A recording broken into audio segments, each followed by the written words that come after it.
Hello, this is Jerry Morton. Welcome to my Finding My Way podcast. This is podcast number 29, titled The Wreck.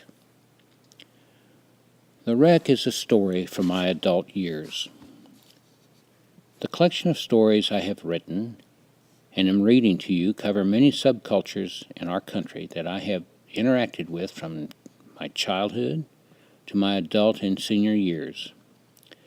A more extensive introduction to the Finding My Way stories takes place in the beginning of Podcast 1.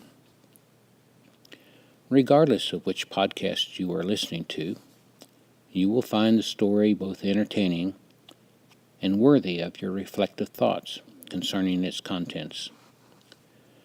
The stories, as a collection, provide insights into a span of time that has played a role in shaping American culture and influencing its future.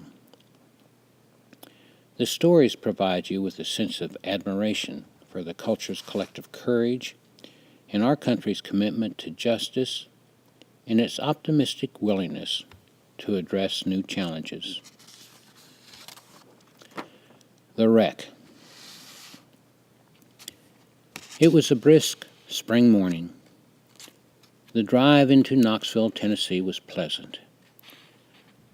Traveling east, the traffic was light, not jammed up the way it always was on the two lanes going west every morning. This afternoon, the traffic was light on both the east and westbound lanes on I-75/40, although the westbound side of the interstate was starting to pick up. I appreciated driving east into Knoxville at this time of day. I wasn't paying attention to my speed. Maybe I was doing 55. While I was in the fast lane, there really weren't any cars to pass in the right one. I just wasn't thinking about driving. I just was. My thoughts were on how pleasant the afternoon was.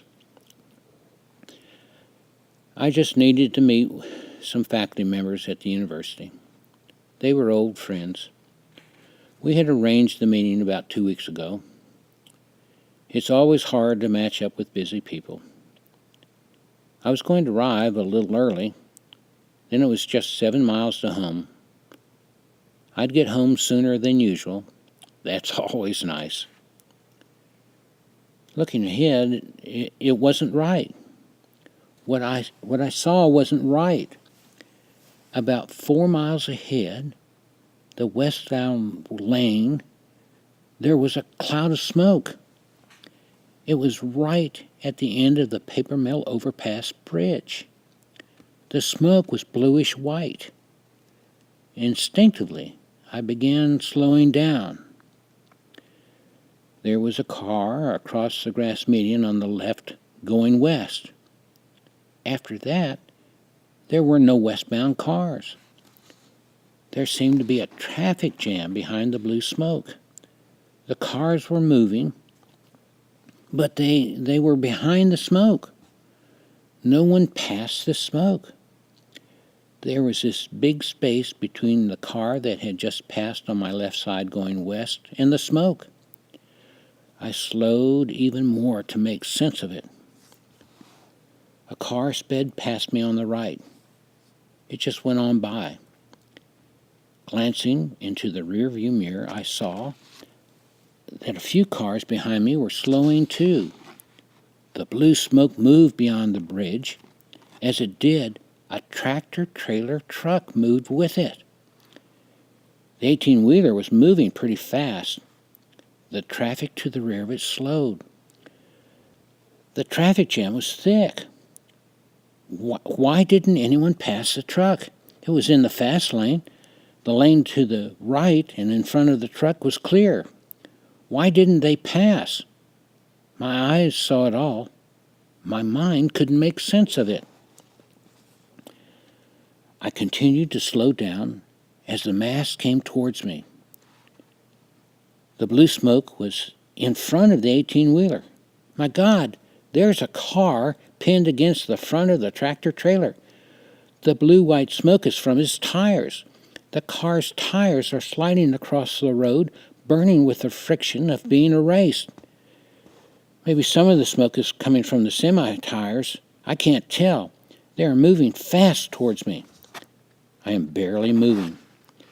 If the driver of the car allows his front wheels to turn just the slightest, he's going to roll the car.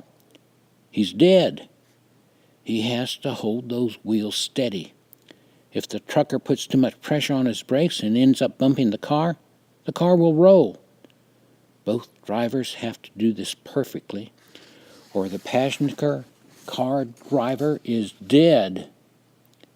The mass is slowing ever so slowly. Perfection or death. There is no other option.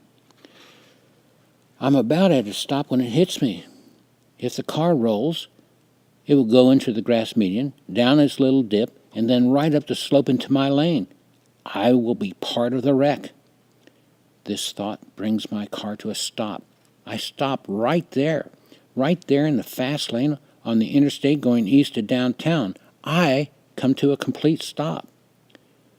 The sideways car sandwiched to the front of the 18-wheeler is coming towards me. God, I can see it's a black man. A black man is driving the car. The trucker has to be white. There has been trouble here. Racial trouble carrying over from the late 60s is still here. A decade has gone by, yet it could reappear with little or no provocation. The black man is frozen. Both hands are on the wheel. He is fighting to keep the wheels steady as they slide sideways in perfect formation. They parallel the front of the semi. His tires are being erased. They could blow at any second. He will roll. Oh, Lord, please help. I see a woman in the front passenger side. Her mouth is open. She's screaming. Her hands are pressed against the window as if to hold the grill of the semi from pushing through. Death rides in the air. I am frozen in place. These people are so close to death. The mass of metal is slowing to a stop. It gently stops. We are stopped beside each other. The black man instantly throws open the driver's side door. He runs to the rear of a car and then towards the cab of the semi. At the same moment, the white trucker is opening his door, climbing down the steps of the truck, and jumping onto the asphalt.